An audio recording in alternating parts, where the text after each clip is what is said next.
Samantala, ilang magsasaka sa Mangaldan, Pangasinan hindi raw muna magbebenta ng palay dahil sa mababang buying price nito. Kaugnay niyan, may live report si Jasmine Gabriel Galban. Jasmine? Chris, panahon ngayon ng anihan ng palay, kaya naman tuloy-tuloy ang pag-harvest ng palay ng mga magsasaka sa iba't ibang bayan sa probinsya ng Pangasinan. 2 araw nang ibinibilad ni Mang Eddie ang mga naaning palay sa Mangaldan, Pangasinan. 50 sako ng palay ang naani niya sa halos kalahating hektaryang sakahan. Pagkatapos niyang ibilad, ilalagay raw muna niya ang mga naaning palay sa kanilang imbakan at hindi na muna ibebenta sa mga rice trader. Masyado kasing mababang presyuhan ng palay ngayon. Parang mababa. Kasi nung nagbenta ko nung ng mga 27, 28. Ayon sa mga magsasaka, nasa 17.50 pesos per kilo ang buying price ng bagong aning palay. Nasa 22 hanggang 23 pesos naman ang buying price sa naibilad ng palay. Malayo raw ito sa dating 27 hanggang 28 pesos per kilo noong nakaraang taon.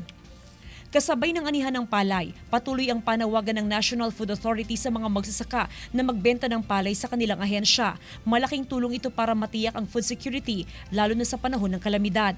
Target ng NFA na maabot ang palay procurement na aabot sa 870,000 metric tons para sa buong bansa ngayong taon. Nakita naman po natin na hindi lang po Eastern Pangasinan ang nakikinabang sa ating sa kanilang delivery, kundi nabibigyan din po natin yung mga provinces or regions na hindi po makapag-produce po ng kanilang sariling palay po. Samantala, nanatiling sapat ang supply ng NFA rice. Ganon din ang palay sa mga NFA warehouses sa probinsya.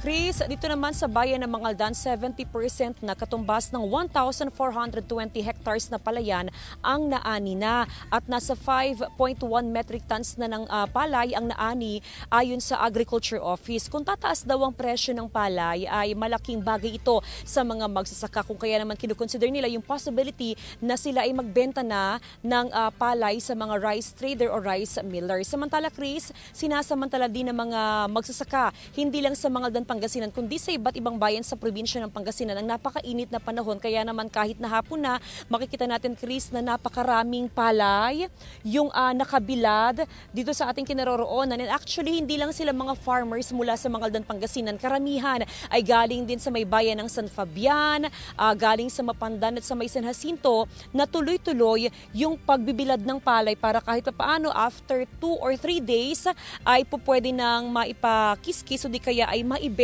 sa mga rice trader. Meron din, Chris, yung mga rice trader na kung saan ay nagpupunta doon sa mga lugar gaya ng aming kinaroroonan, yung bilada ng palay, pinupuntahan itong mga to para direktang makausap na yung mga farmers kung talagang gusto nilang maibenta yung kanilang mga palay. Chris? Maraming salamat, Jasmine Gabriel Galban.